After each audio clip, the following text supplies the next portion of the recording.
Bonjour mes très chers amis, heureuse de vous retrouver pour une nouvelle vidéo. Mes très chers amis, je vous ai promis du vocabulaire et de la lecture cet été pour améliorer votre niveau de français. Eh bien, c'est ce que nous allons faire. Nous avons déjà commencé les semaines dernières, mais nous allons continuer sur ce chemin. Mais avant de commencer, comme d'habitude, je tiens à remercier mes abonnés pour leur partage et leur like. Alors, merci beaucoup, mais je voudrais, si vous voulez bien, que vous likez davantage et que vous partagez davantage. Soutenez cette chaîne. Merci beaucoup de pouvoir regarder les vidéos jusqu'à la fin ou me dire dans les commentaires ce qui ne va pas, ce que vous n'aimez pas, ce que vous voulez que je change un petit peu dans le travail que nous faisons. Sinon, peut-être que vous avez des suggestions pour demander ce que vous voulez vraiment et réellement trouver dans ces vidéos. Eh bien, en attendant ce que vous allez me dire, mes très chers amis, nous continuons et donc nous commençons aujourd'hui avec 14 mots pour éviter de dire très. Pourquoi et comment éviter l'adverbe d'intensité très en français? En général, l'adverbe très se place devant un adjectif ou un autre adverbe pour indiquer un fort degré. Nous avons donc une phrase: notre nouvel appartement est très grand, qui peut être remplacée par notre nouvel appartement est immense. Immense ici remplace très grand. Alors, parfois, l'emploi répété de très peut être assez lourd, notamment à l'écrit. Pour améliorer son style, on peut préférer utiliser des adjectifs plus précis qui témoignent d'un vocabulaire riche et maîtrisé. Alors, allons-y. Très fatigué peut être remplacé par exténué. La phrase que je vous donne: je n'en peux vraiment plus, je suis exténué. Cet homme face à tous ces escaliers.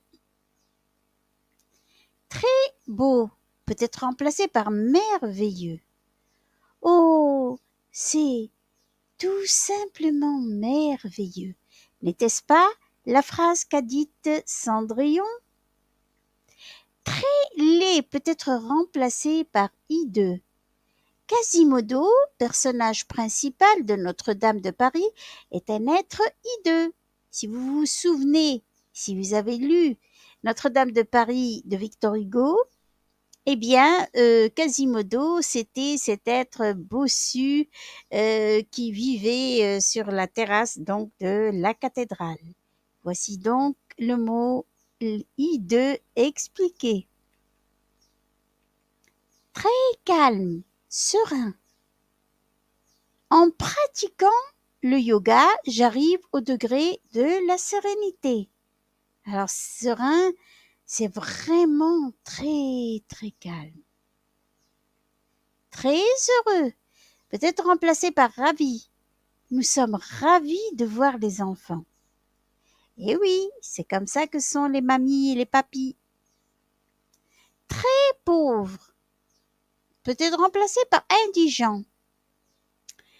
Il y a de plus en plus de personnes indigentes dans les rues. Hélas, oui. Très important peut être remplacé par essentiel. Je n'ai emporté que l'essentiel. D'accord? Très grand peut être remplacé par immense. Pour la naissance de mon fils, j'ai ressenti une immense joie, dit ce papa. Hein? On le voit qu'il est ravi, qu'il est heureux. Très propre. Pardon. Très propre. On peut le remplacer par impeccable. La cuisine est impeccable. Les vitres, et tout est bien rangé. Très intelligent peut être remplacé par brillant. Ces 3 élèves sont brillants, disent ces 2 professeurs.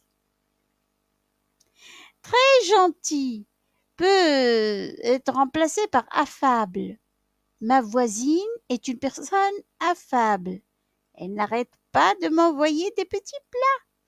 J'espère que je ne vais pas grossir cet été. Très triste peut être remplacé par désespéré. La situation est désespérée pour ce malade à l'hôpital. Que disent les docteurs? Très fâché peut être remplacé par furieux. Samir était furieux contre Amjad, qui avait peur de Samir. Très méchant peut être remplacé par malveillant. Il ne faut pas être malveillant envers autrui. Hein, chassez le diable et allez jouer avec votre ami tranquillement. Eh bien, mes très chers amis, si vous êtes arrivés là, c'est que la vidéo vous a plu. Alors, on dit au revoir à très et on le change par d'autres mots, comme vous avez vu ici, et il y en a bien d'autres. Alors, mes très chers amis, toujours dans les commentaires, j'attends ce que vous allez m'écrire. Merci d'avoir regardé cette vidéo et à la prochaine.